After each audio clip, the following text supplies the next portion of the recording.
everyone else is curious about where I get the mushroom coffee, I order mine through Four Sigmatic, and my favorite way to drink it is as an iced coffee. But you can actually make it hot too, and they sell other types of ways to utilize they call them like adaptogen mushrooms. So it's really good for mental health and our brain focus. I know mushrooms are good for you, so that would be a positive change to make, to drink some mushroom coffee. Totally. Give it a try. So glad you're all visiting with Stacey and I today. I am just over the moon to get to introduce you to her. She is such a lovely young lady, and yeah, I'm just going to introduce her and let her kind of introduce herself. So Stacey, yeah, tell us where you live. Tell us a little bit about your background. Yeah, what you love the most about where you live. Sure. So yeah, hello everyone. Thanks for joining us. I'm coming at you from Canada, BC in particular. So just outside of Vancouver, I live in a place called Squamish. I don't know if anyone's familiar with Squamish. The 2010 Olympics in Vancouver were kind of between Vancouver and Whistler. So I'm in between that corridor. It's my favorite thing about where I live is it's just so beautiful, breathtakingly beautiful, clean, and safe. I grew up in South Africa, so my family immigrated here when I was just entering high school. So it's a very big difference from where I grew up. And while the weather is a little colder than I would like in the winter sometime, I honestly wouldn't trade it for anything. So yeah, so that's where I'm coming at you from. And my background, I've always been extremely passionate about health and wellness. So I thought that I wanted to be a doctor, sort of went down the medical school path, but I quickly learned that they didn't study any nutrition in medical school. So I decided to go into naturopathic medicine. And halfway through that program, I basically ran out of funding and I got into like a lot of debt. And it was a really stressful time in my life because I was so passionate about natural health. And I was so clear that that was what I was meant to do. And through pulling out of the program, I basically had to find a niche for myself.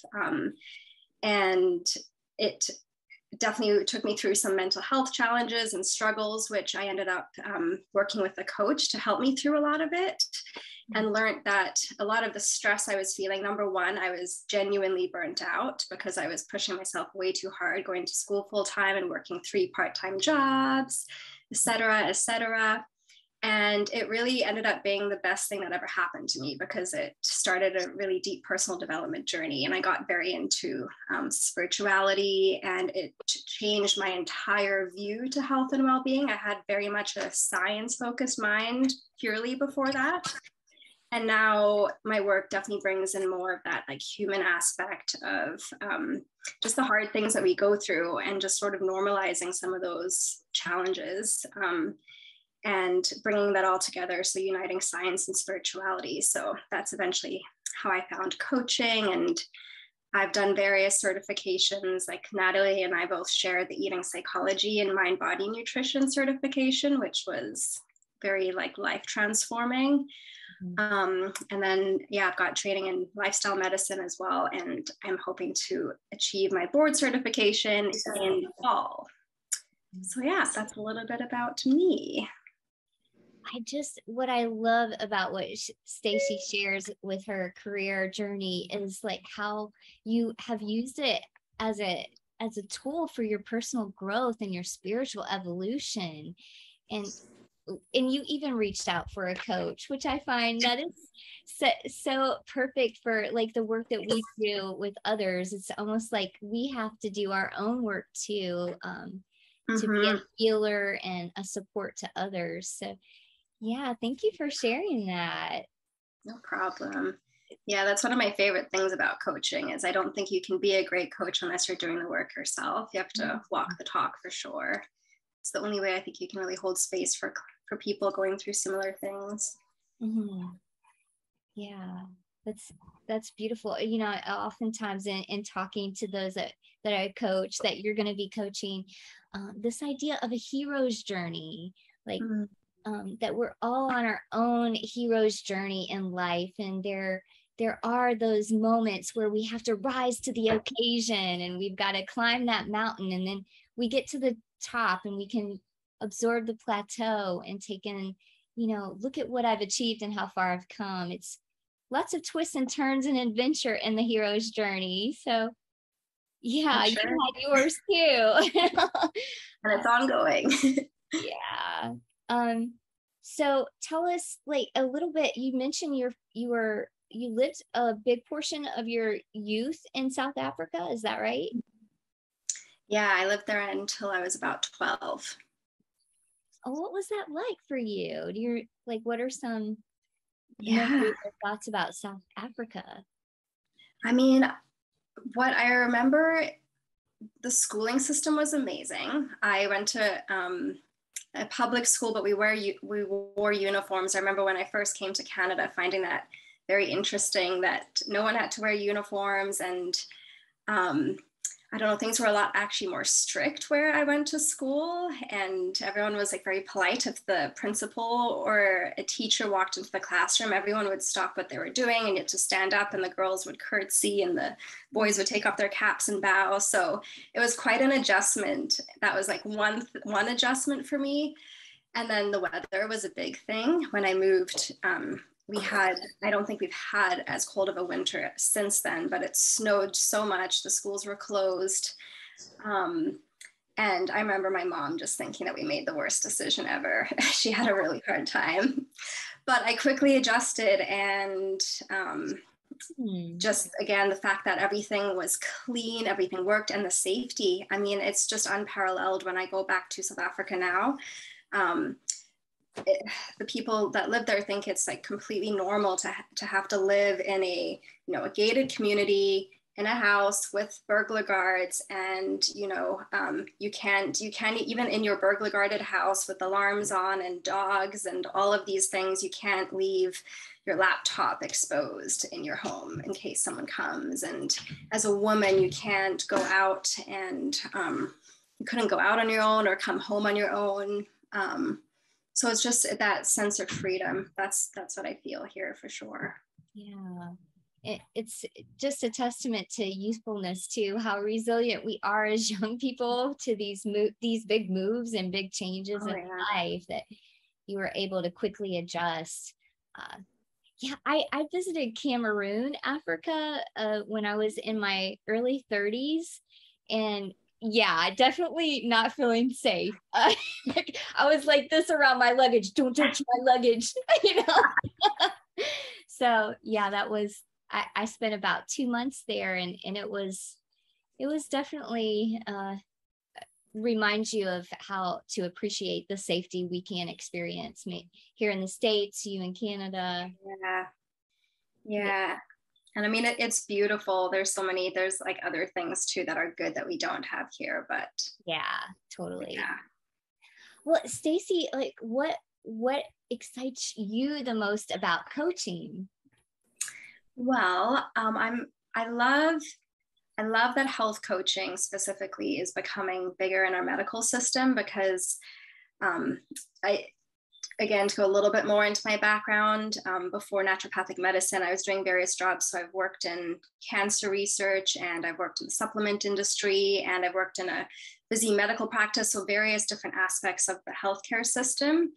And it's just so clear that a lot of things are not set up for people to succeed long-term with their health. It's just, especially with focus on pharmaceuticals, it can be very disempowering.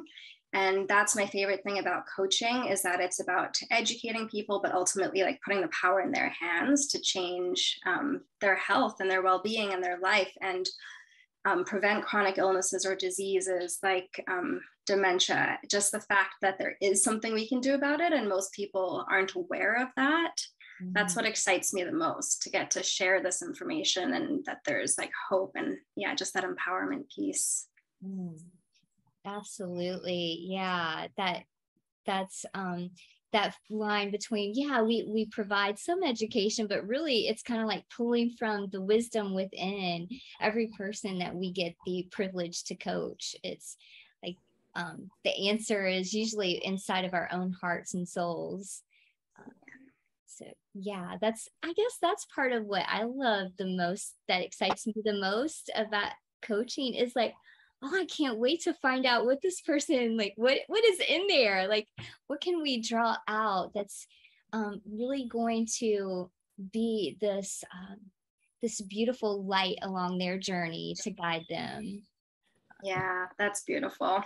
And you're so good at that too. Just like, yeah, it's about being a human with people as well, and like seeing what's already inside of them and then helping them connect the dots. And yeah.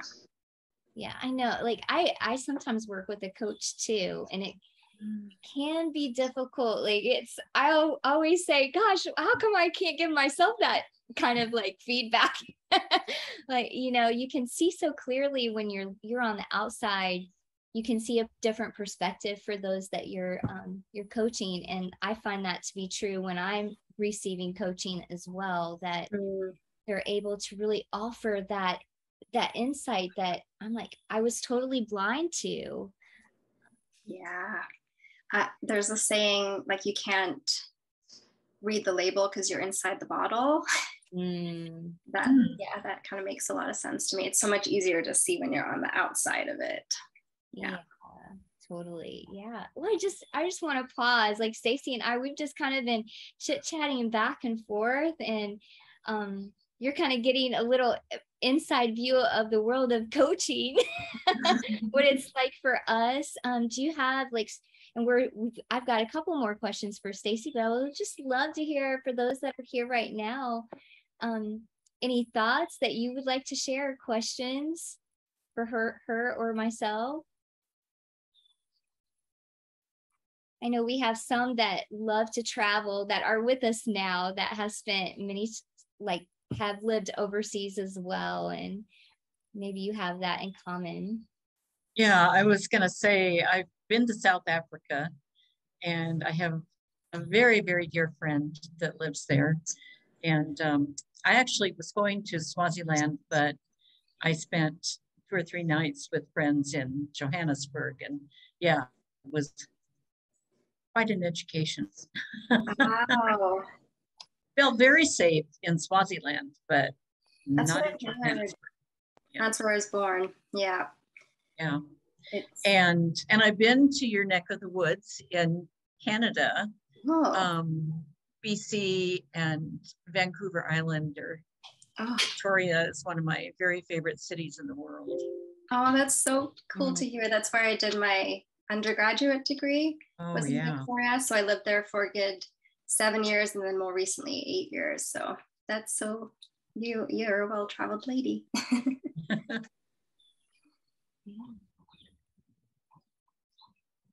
So I guess, here's maybe a little icebreaker for all of us. And I'm curious, Stacey, you can get us rolling with this one.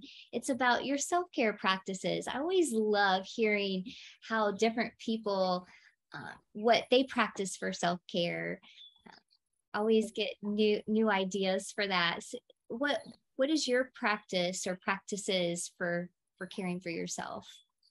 Good question. Yes, this was something that I had to learn in the last 3 to 5 years or so. I would say before that, I considered myself very healthy. Like, I was a competitive swimmer and I ate pretty well, but I was not mindful, and I didn't manage my stress, and, you know, things would always like boil up, and it was just very chaotic.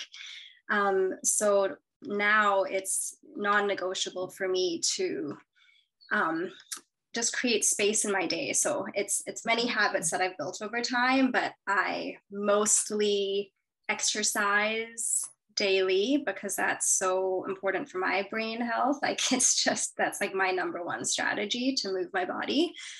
And meditation is another big one for me, I will say, because I've been moving recently. That's been one that I've dropped, and I felt it. So meditating, I've just started that again this week, and just making sure I get that in the morning. Sorry, that might be a dog in the background. You're among dog lovers here. We all know.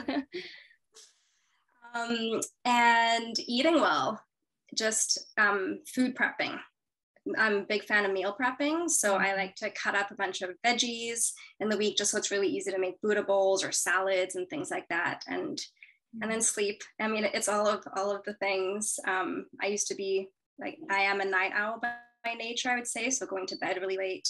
But now I really try to keep a consistent sleep schedule. So those are many facets of my self-care approach.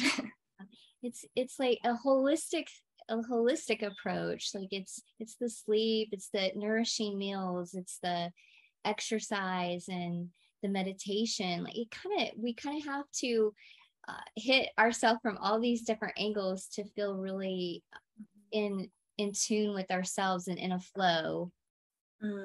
Yeah, good point. Anyone who else we can go round robin. I don't want to put anybody on the spot. If you would like to share about your self-care practices, we are all ears. I can go. Please. First of all, Stacey, it's nice to meet you. I look forward to working with you next month, and welcome aboard. Thank you so much. And your self-care and my self-care are very similar. I practice yoga every day. I exercise every day. I practice meditation. My goal is to practice every day. I've been on a vacation jag, so I'm a little bit off my schedule, but I'm getting back to it. And some other things I do for self-care are I love to take a bath. I have a wonderful soaking tub, and I take a bath almost every single day. I mean, I can count the amount of showers I've had in the last year on one hand because I love that bathtub so much. So that helps to relax me and to kind of center me. And like you, I don't know your involvement as much, but I love spending time with my dogs and hiking in nature. I belong to a group of people that we get together and hike on a regular basis, and it just nourishes my soul to be able to be outside in addition to my exercise and meditation practice. So that's beautiful. We have a lot in common there. It's taken me longer to get this together than it has you, though. Good for you that you're so young and you're already all over this. Oh, thank you. Yeah, it's a lifetime practice. It gets easier with age as you like build upon those habits for sure. Yeah. And it's like it's one of those things you do have to constantly practice them, because it's not like you can continue to stack. Like if you take a break, you get to pick them back up. Like you just, it's interesting how that works. And it gets easier. Yeah. Yeah, it's like the neuroscience aspect of it. It's really hard in the beginning because there's no neural pathways there. But once you do a little bit, then it's like that groove gets made more strong over time. Yeah. No. Bethy, we want to hear from you. What is your self-care practice? It's Stevie. Stevie, we want to hear from you from a male masculine perspective. What is your self-care practice? Well,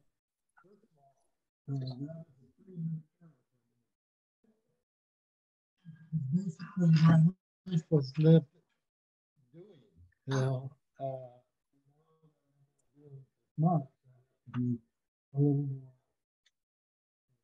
Oh, Steve, I'm so sorry. We're not able to hear you. Oh, there you go. Come in a little bit more. There you go. Okay. I said that that's a pretty new term for me. That's self-care, because I just did, I had to do, and so until recently, when I slowed down a little bit, doing all the things, I had to think about what it was that would keep me from just being a couch potato and I like to get out. I wish I could get out in nature more, but I walk, and it's just like when I don't walk, you go, oh, I got to walk twice as much the next time.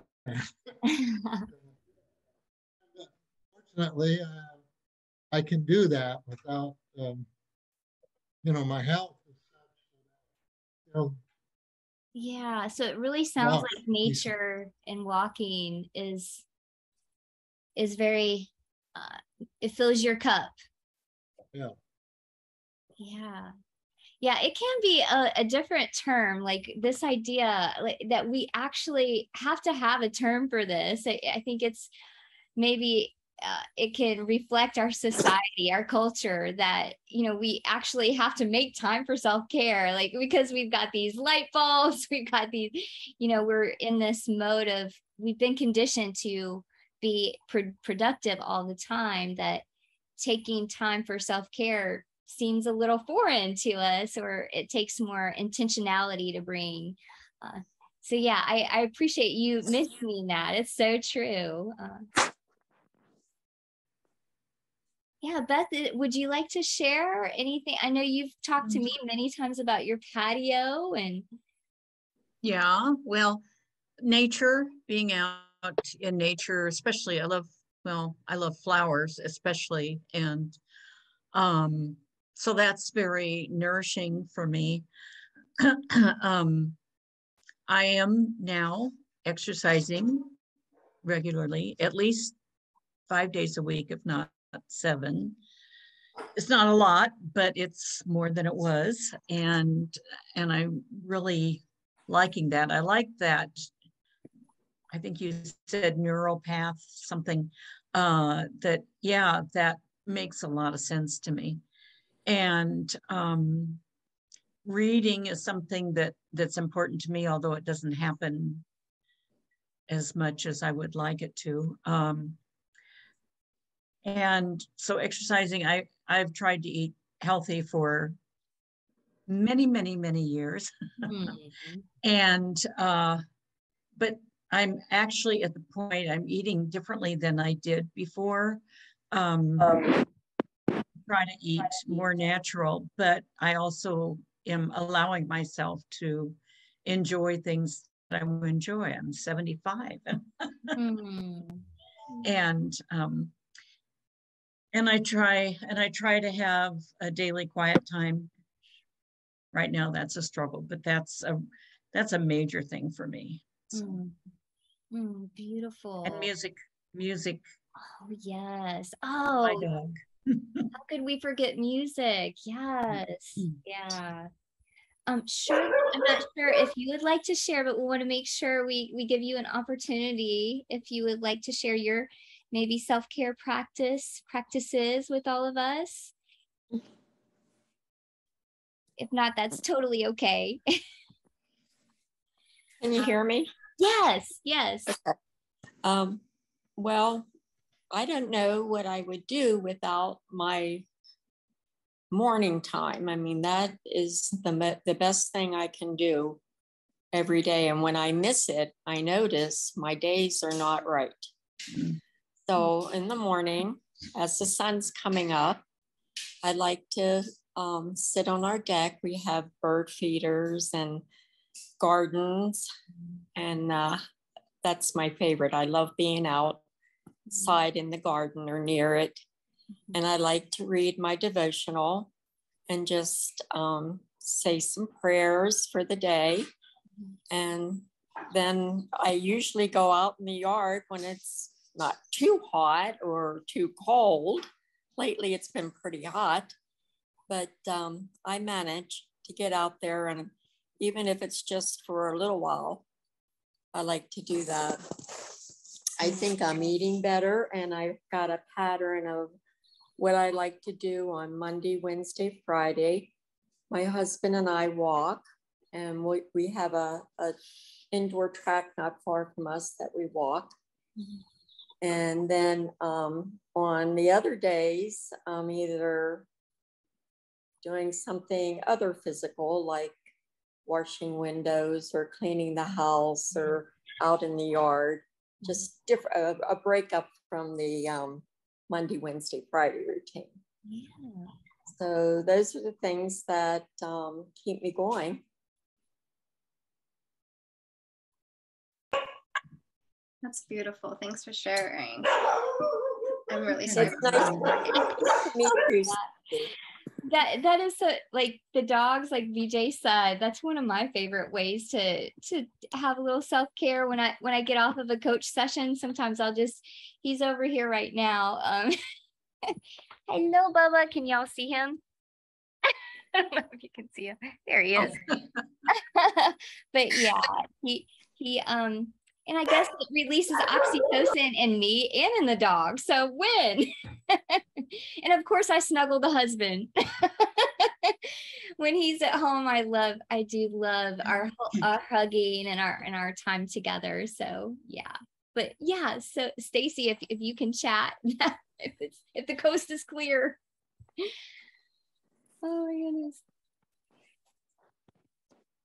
She must be handling doggy business. It's not, I'm dog sitting and he's usually really good. It's my best friend's dog, but obviously there's something important. I have a funny icebreaker though, if people are willing to answer, since we're talking about dogs. If everyone, if you were a dog breed, what dog would you be? I can go first. I think I would be this dog here. I don't know if you can see him. This is Rufus. He's a poodle. But I think I would be a doodle, because the poodles, they're very high energy and intelligent and they need a lot of stimulation. And that's definitely how I am.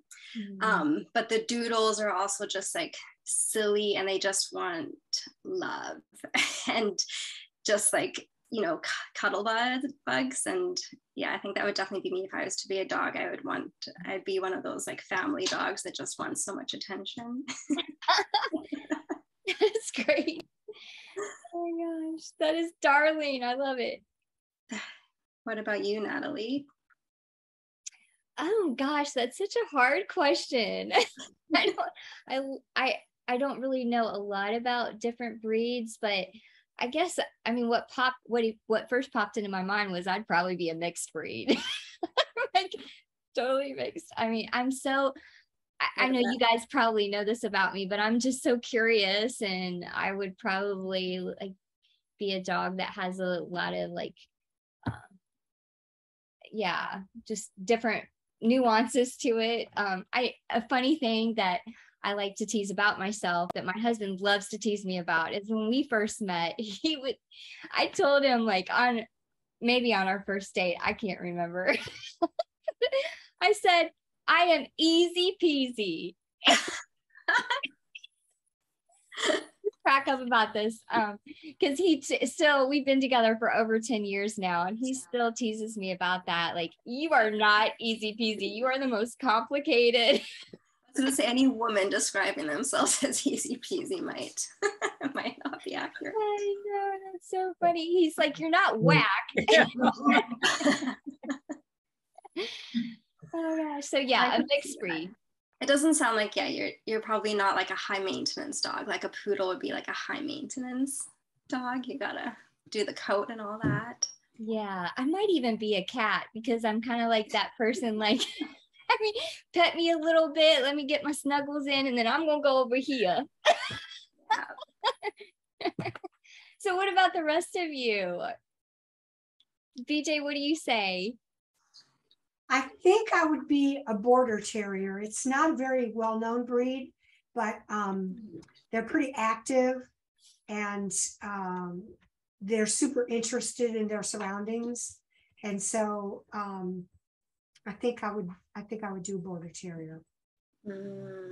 Nice one. Is it related to the border collie and a terrier? Not at all. It's a very small dog. It's one of the smaller terriers. And I think it's from the border of Scotland and England or something like that. And they were bred to hunt animals that live underground. So they go in tunnels underground. And they have like tournaments where they set up tunnels and they send, I don't know, whichever dog comes out the fastest is the one that wins the race. But it's called going to ground. They go to ground. They're super cute. The breed standard is that their face looks like an otter. So they have kind of a wiry, stiff fur. They're super cute. Sweet. So many different shapes and sizes. I know. That's the great thing about dogs. You know what? I'd be a border collie because they're very athletic and they're super smart. Super smart. Super smart. Totally opposite than what I am. I don't know about that. Anybody else would probably say I'm maybe a bloodhound.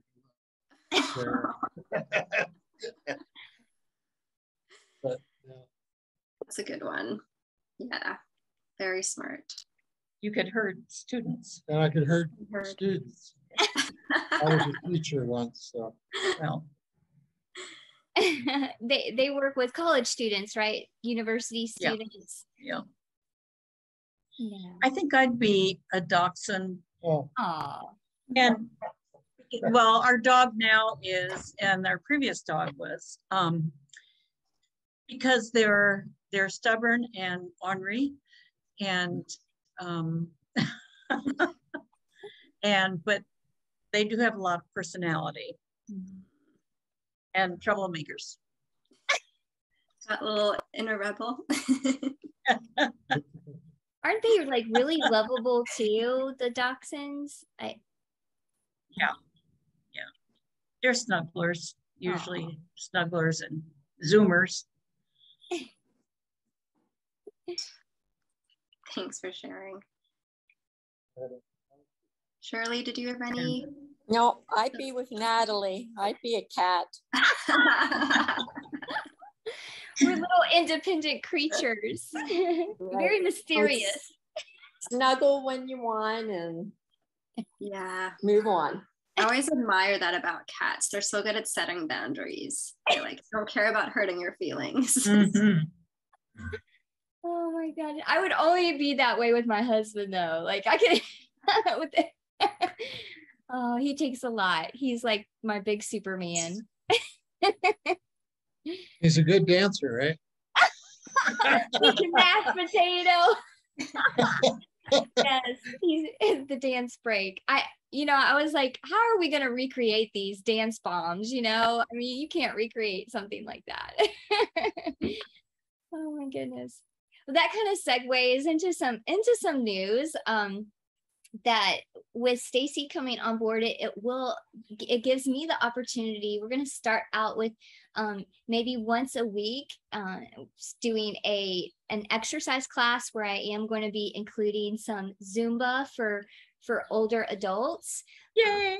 Yeah, I'm super excited. This Saturday I have a training with Fabio. Yeah, I cannot wait for this.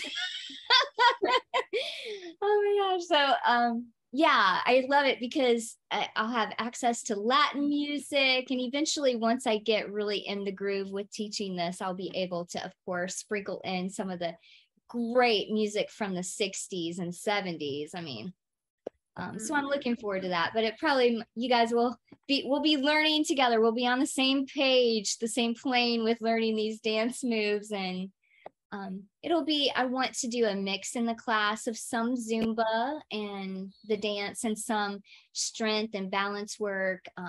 Also offering a class that's in a chair, so it will, we've got a lot of different fitness levels in our community with the DC Marbles, and lots of injuries to work around. We all kind of get those little challenges, shoulders, hips, all of us. So that's on the horizon, coming soon. Like I want to get it started hopefully mid-August, late August. Yeah.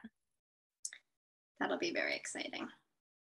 Yeah. I mean, who couldn't love just a party? Because that music just puts you in pate mode.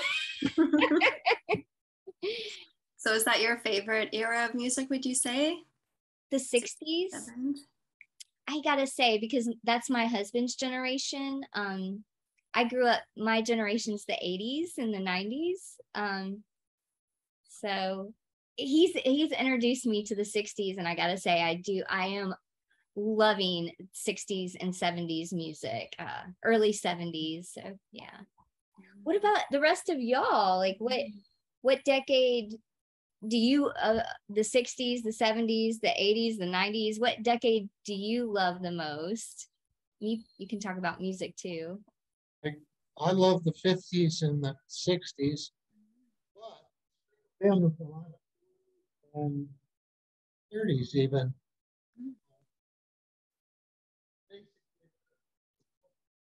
My father used to like to sing those old songs, Nat King Cole, and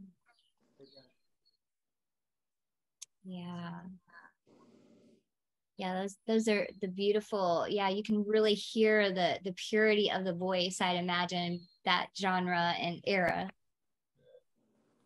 Yeah, it's like the music was more pure. Not that, I mean, there's some music today that you could probably classify as noise. I would. Just like a lot going on. I appreciate like just pure, I mean, I love jazz music for that reason. And I mean, I didn't live in the 70s, but yeah, I would say I would probably, if I was to like transport back to experience a decade, I'd probably want to go to the 70s.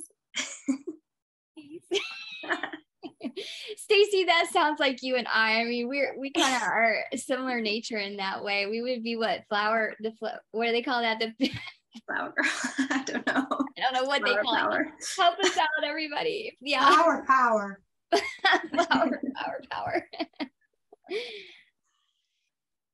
Things were groovy back then. Groovy, yeah. I feel like life was simpler, maybe. I was a disco queen, but I love jazz and I love classical, which probably doesn't go very well with Zumba. But last year, maybe in 2020, I started listening to these videos of it's Twins, the new sound, new something. And it's these two guys that had never heard any of this music or these performers before, and they do a lot of 70s and 80s. And I didn't realize how much I loved that music until I started listening to it with them again. And yeah, so that'd be cool. Beth, did you dance? You actually did disco dancing back then? Oh yeah. Oh my God, that is so exciting. I taught it. You taught it. Yeah. We got like all I know is the John Travolta move. I mean, that's so cool. Beth, you and I have something in common because I taught for Arthur Murray during that period too. Really? So, yeah. How neat. In Cleveland, Ohio. That is very It was fun. It was a lot of fun. Oh, I was yeah. in a show at a discotheque on Tuesday nights. It was fun. Good exercise too, boy. I tell you. Yeah. Well, you all will do great in the Zumba class. You probably help me introduce some of those disco moves. Yeah, that's neat to know that about you both, that you have that commonality.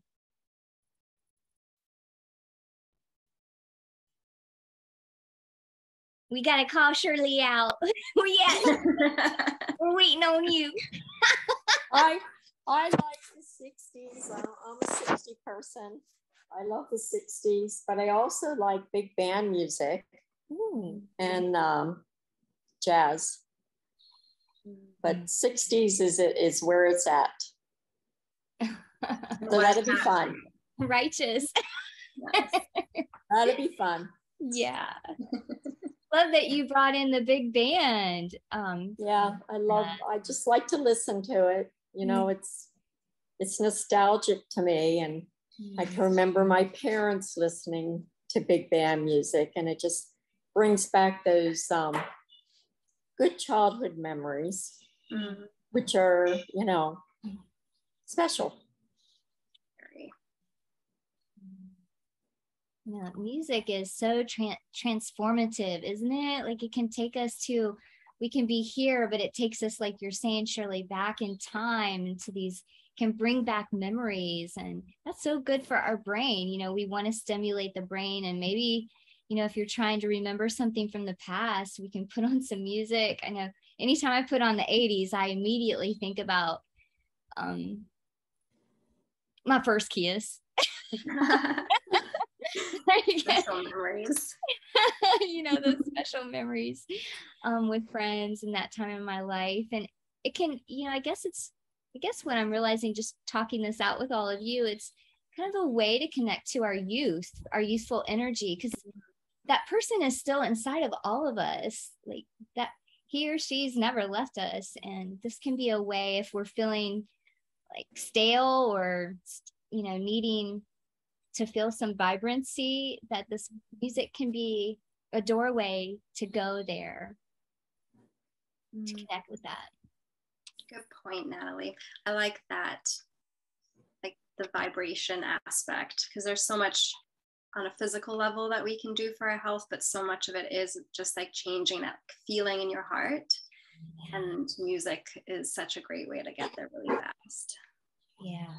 You know, like for example, the other day I was having a hard time. The other day I made a mistake, and I was just so frustrated with myself. And you know, Stacey, I give this advice: you got 5 to 10 minutes to self-reject. You got to kick it to the curb. Well, I was really struggling to kick it to the curb, and my husband sent me this sweet song.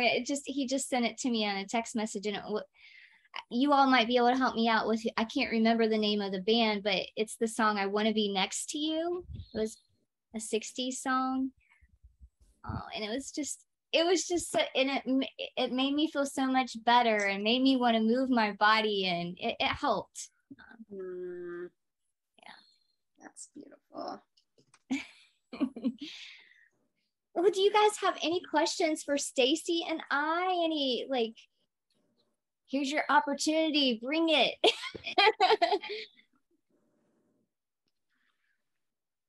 Stacey, maybe. So, yeah. I guess, how are things you're going to start this Zumba, and then what other changes are we going to see with Stacey on board? Yeah. Oh, such a good question. And I'll let Stacey chime in.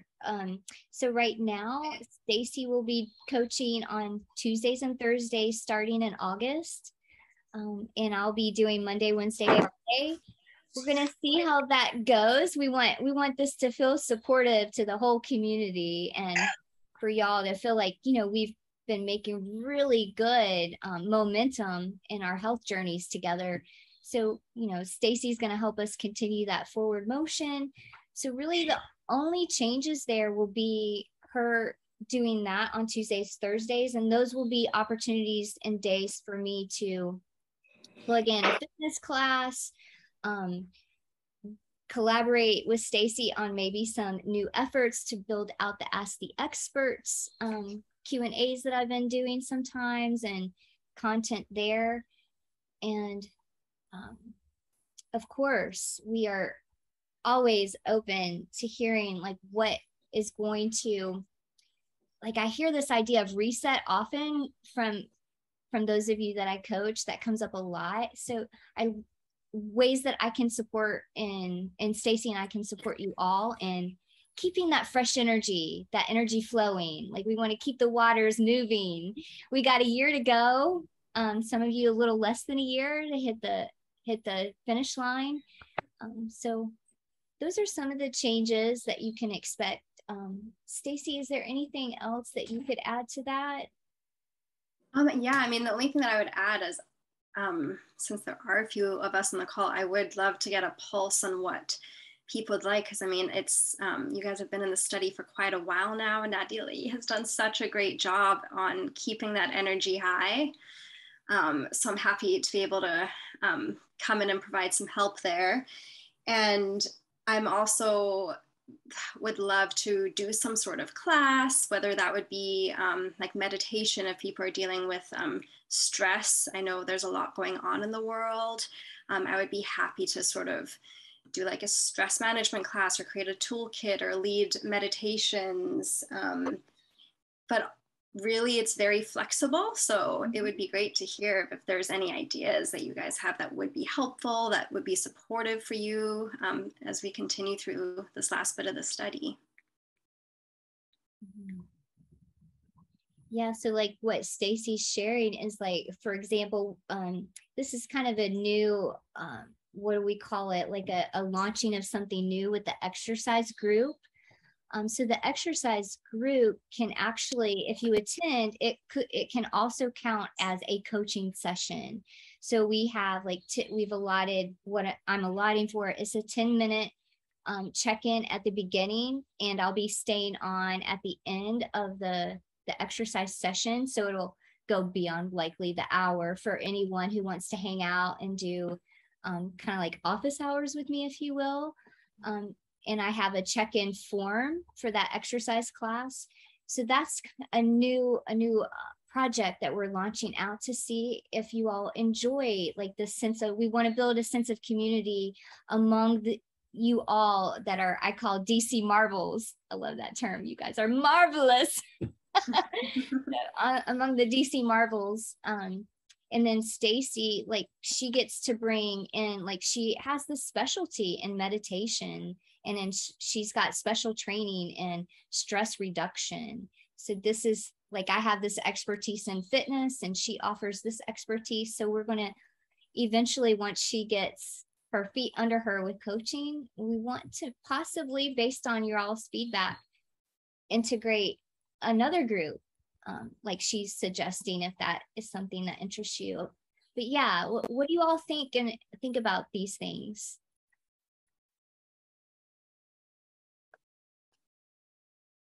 Sounds really good. More opportunity to grow. Like that. Yeah. Always looking to evolve. I'm looking forward to the exercise class. Me too. The Zumba. Good. Yeah, it's kind of like you guys get to see this creation in progress, and you get to be a part of it. I know that's what's drawn you to participate in the study, and what I so love and value about all of you is that you have this altruistic desire to contribute to something bigger than yourself. All of you, like that's what motivated you to join the study. And you know, the work continues for all of us. Like we definitely want your input and your feedback on these things, because it impacts like meditation, as Stacey was sharing earlier. It can really support creating new neural pathways in the brain and calming the brain. Like we got to relax. We're talking about stress, like Stacey can probably speak more to this, but bringing that stress reduction down in the brain reduces that inflammation, and it supports our memory. It supports short-term memory from our hippocampus to get into the long-term memory when we can lower those stress levels. And that's what meditation can do. Yeah. Good stuff. Any other questions y'all have? All ears. Or thoughts, feedback? I would have a question for the group, if just another little one that came to mind. I'd be curious to know if everyone was to give their younger self, since we're talking about our younger selves earlier, a piece of advice, one of the biggest things that you've learned so far in life. What piece of advice would you give to your younger self? Whoa. How much time you got, sister? The number one thing. 2 sentences or less, right? That's a biggie. That's a great question. That's a good reflection. I need 2 volumes, not 2 sentences. I would love to learn from you. Sounds like a lot of info to share. Yeah. A lot of wisdom. Repeat the question again, Stacey. what piece of advice, if you were to reflect back and be like, wow, if I had just realized this earlier, how it could save some suffering potentially, what would be like the one primary thing? So it could be like a big picture thing or specific advice. Like, I guess I can give an example for myself. When I sort of discovered mindfulness, I was reading a book. I don't know if anyone has read Eckhart Tolle's The Power of Now. Mm-hmm. But yeah, it was a very sort of, I guess, spiritual experience. It was just suddenly everything clicked, that I just like got what he was talking about. And I experienced that like timelessness.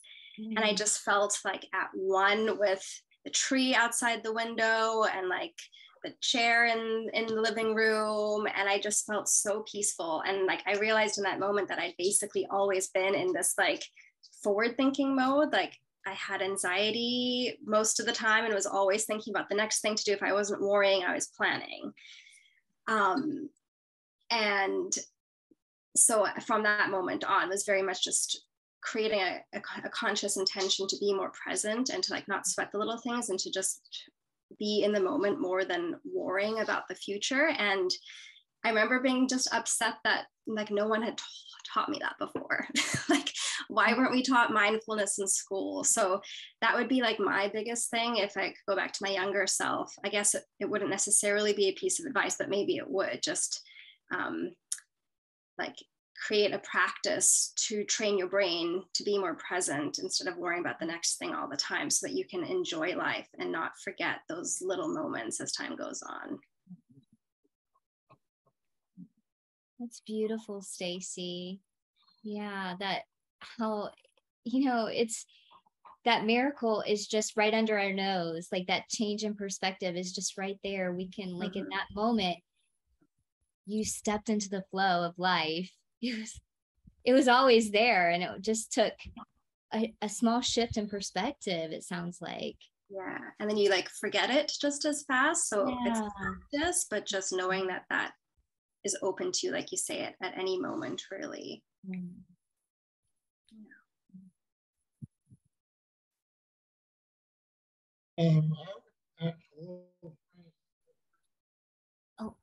Oh, so sorry, Steve. Is it maybe turn the I think the computer maybe needs to turn toward you, possibly. I don't know. Yeah. There we go. That's a problem. Perfect. Okay. Don't sweat the small stuff, which is, don't always worry. I had a baseball coach once says, if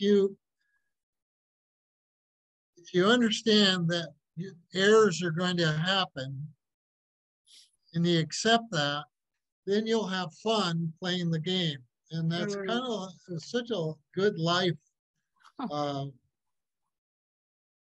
application that I thought that was so great.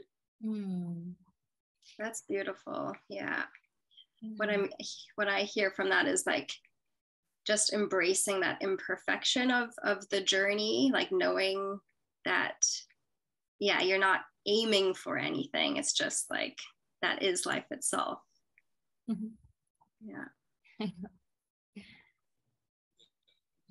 It's, these simple little phrases like don't sweat the small stuff and like be present now, like they're so timeless. I mean, we say them all the time, but they hold such depth to them. And that, like, I hear Steve like, yeah, if we can just also like, it's okay to make mistakes. It's part of the journey. It's part of the ride. Like, just go with it. Like, you get another chance to get it up to bat. It's always a different, I guess, that idea, we can so easily get in our own way.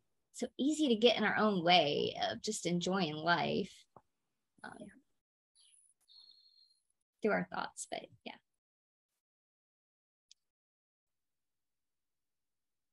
Kathy, anything that's coming to mind?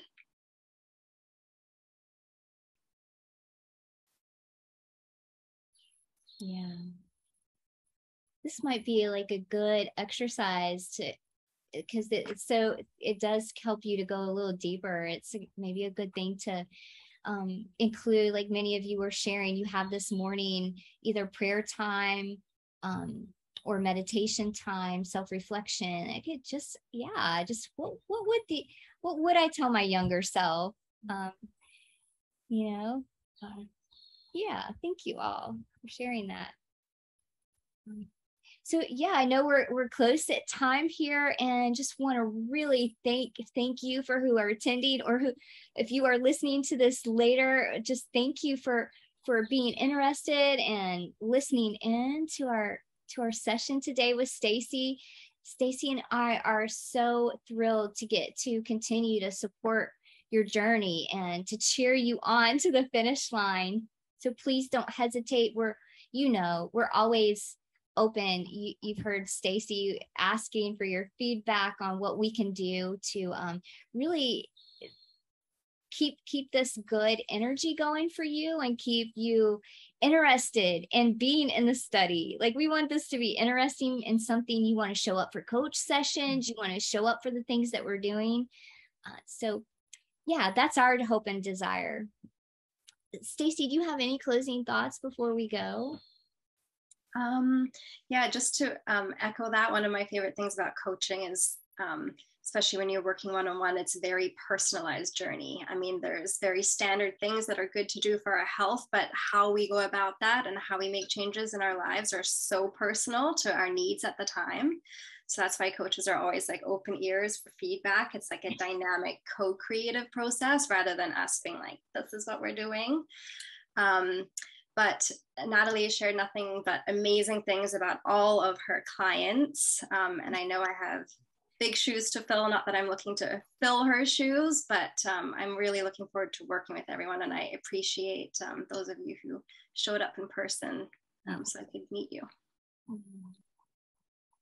Any closing thoughts from anyone who's here?